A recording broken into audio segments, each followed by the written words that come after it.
There's plenty of gurus out there selling you on passive income that doesn't require any effort. Well, they're showing you exactly how to have your money just pass you by. Yep, that's a different definition of passive income.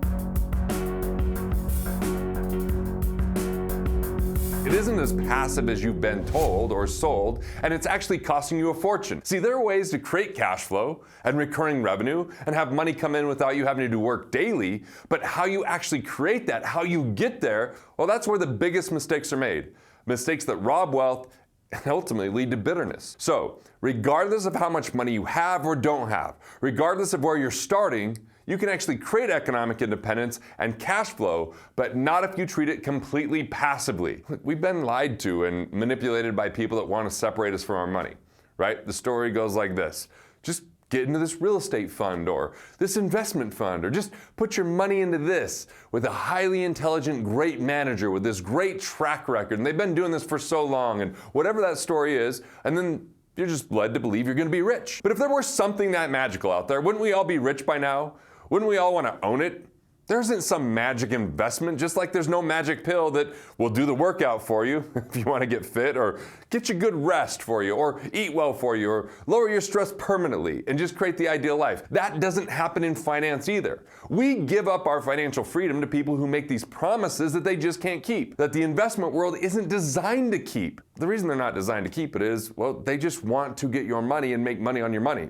When they tell you it takes money to make money, it takes your money for them to make money. When they tell you it takes high risk to get high return, it takes you taking risk for them to get a return. So if you believe it requires no effort, that it's that passive and we just hand our money over and then poof, all of a sudden it's going to automatically grow and it'll be fine and it's going to be safe and it'll work out. Unfortunately, that's not how financial freedom works. The best deals a lot of times to find something more passive is actually, ironically, requires more time up front.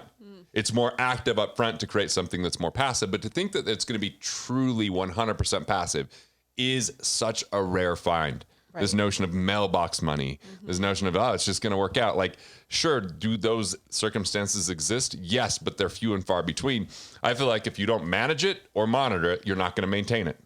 How's that for 3 M's right there? Huh? I love it. Another alliteration, 2 in 1 episode. Passive income requires active upfront investing. So if you're going to invest, you got to get clear about what you're going to invest in, how it works, how you're going to benefit from it, if it's going to cash flow from day one, how you can mitigate the risk and manage the risk, how you can protect that downside, what types of economies and things might not make it work out. And if that starts to exhaust you when I start saying all those things, I get it. Like, the good news, though, is you don't need to know 85-90% of what you think you need to know about money. You need to know what money is, how it works, and then I'm going to give you in the second step the way to become a better investor. So there are things that are less active than businesses or less active than, real estate, but they're still going to require something up front to find the right deals. Because it's kind of a strange notion to think that there's all these deals out there in the world and that the best ones are going to come to the people who are passive about it. Like, if you're passive about it, the people that treat it like a business that are active about it, they're going to find the better deals. They're going to be, actively searching for this. So if you're going to invest, just ask the simple thing. What are the underlying economic principles at play? All that means is, like, why would someone want this? Why would it go up in value? Why is it valuable to the marketplace? Why would someone see this appreciate over time? The second piece is, who's accountable if the investment goes into default? By the way, the answer?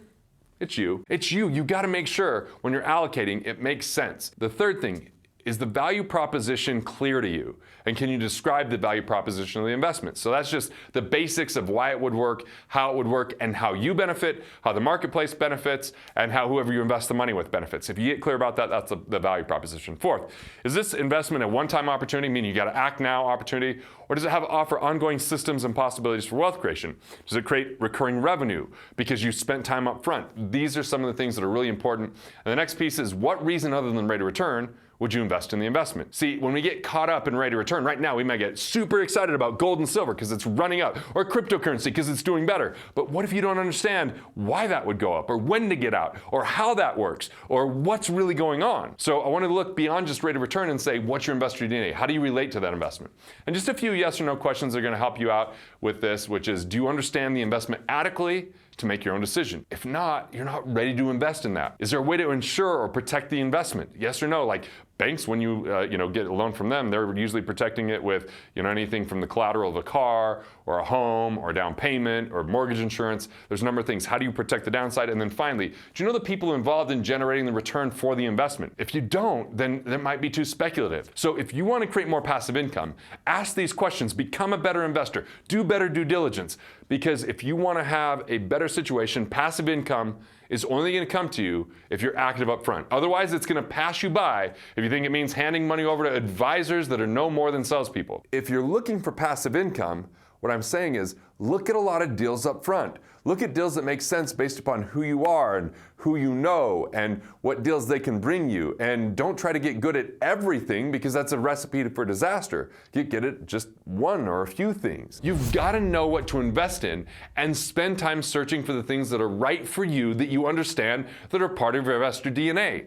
If you're more active up front to determine what investments are right for you, and you're more willing to research and really say no to several things, then you can actually create passive income in an ongoing manner. I think that it's important in a book I wrote to figure out your passive income index, which is anytime that you're investing, ask these few questions. First is it providing immediate and regular cash flow versus just paying off someday or trickling in unpredictably?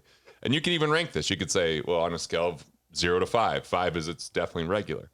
The second question would be, how much of your personal time is required to manage this investment, right? Or how much can you delegate? The more you can delegate, the higher the score. The less that you can, the less passive it is, right? Third, how sustainable is the cash flow? How much longevity does it have?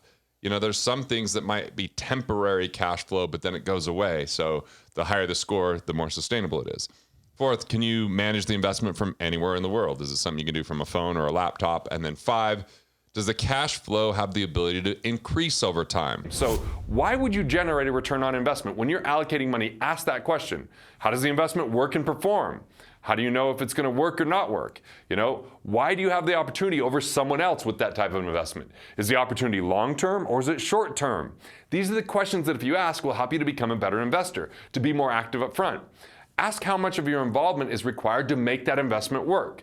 We've got an amazing tool called the Investment Scorecard, which helps you to determine what investment's right for you. You go to wealthfactory.com/scorecard, and it's 10 questions that help you to align investments with where your knowledge is, where your investor DNA is. Investor DNA is your core values, your competencies, and your drivers, so you could focus on what makes sense rather than diversifying into things that you don't know anything about. Here's something that might fly in the face of what you've been told or what you've even told other people your whole life.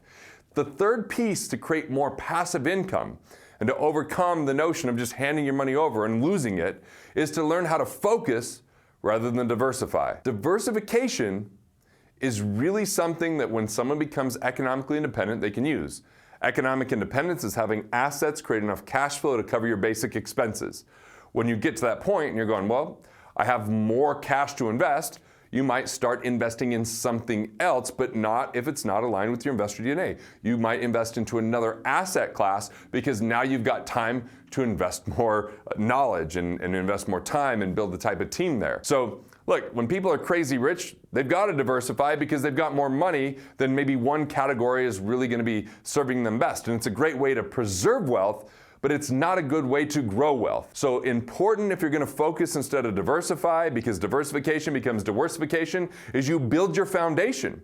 When you're on the proper foundation, when you set up the right safety and security through having enough cash on hand, having insurances and asset protection and corporate structures so that you own nothing but still control everything, and then when you start looking at ways you can protect the downside of your investments, and then you continue to increase your education so you know what you're getting into and what risks you face, and then you invest only in things that you know, and even be willing to sit on the sidelines and sit in cash until it's the right time to go and invest, and when it's the right time to buy because now you can make money on the buy, well, that's when you can actually focus. When you're willing to have those things handled, you focus instead of diversify. What you figure out is how you make money on the buy.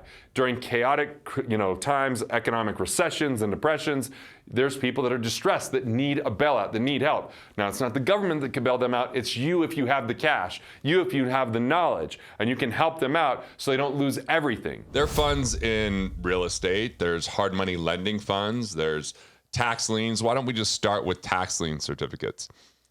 As of 2017, there was 3,142 counties across the United States They require property taxes to be paid so that they can fund the many public services offered to the community.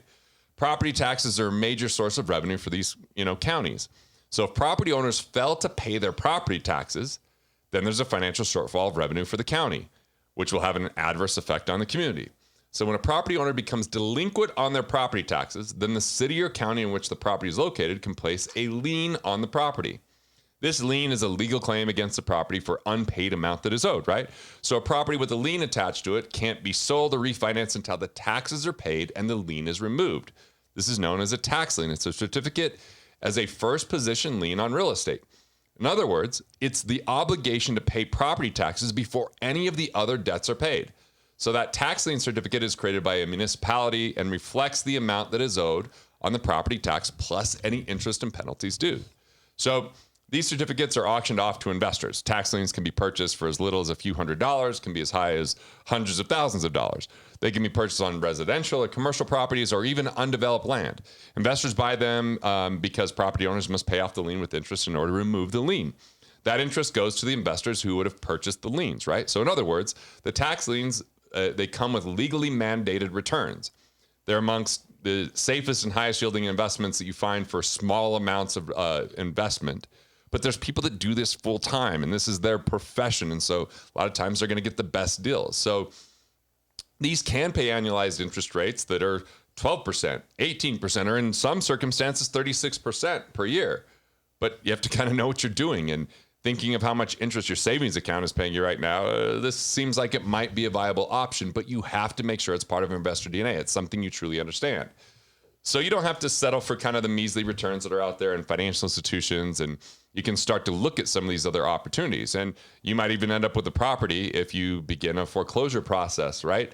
So you can either work on these types of things or just set money aside, because most mutual funds don't pay much cash flow or interest. Even stocks that are dividend paying stocks, it's usually not really high interest rates that are coming in. So here's just one example of something that you might be able to do. So the next thing I want to talk about is like maybe building or buying storage units. Now, look, I don't invest in tax liens or storage units. I did other real estate. It didn't really interest me. I'm a business guy and intellectual property guy, as you know. Yes. So a storage unit, well, this could be a way to leverage real estate to generate cash flow. You receive cash flow from rent, and if the tenants don't pay, you get to auction off their stuff and evict them, and hell, maybe even have a TV series, right? There's TV series on this, isn't there? Yeah, where there's a bunch of people, they're auctioning off a unit. They don't know what's inside until they open the door, and then you never know if they're left with a doozy or something like really valuable, like a storage, closet full of antiques or something like that. Not my game, but yeah, that's cool. I don't want to deal with everybody else's stuff. I need to get rid of stuff, not get more Right. stuff at this point. Now, these could require kind of a lot of money up front, but the cash flow for this could be great. And they can do fine in a recession, because a lot of times people end up, leaving their homes or having to downsize, and, they require storage units to kind of take care of their stuff. So if you are considering investing in storage units, just look at these kind of things like geography. Make sure you're not building or buying an area where there's an oversupply of these kind of options. And, locations. Are there competitors nearby, or does it have good visibility? And management with storage units, you're not just buying a piece of real estate, you're buying a business that actually has to be managed properly, which can you delegate that or have someone do that? Want to master your money? Want to figure out the things that you could do to improve your finances? Click here and check out more videos like this on Money Matters.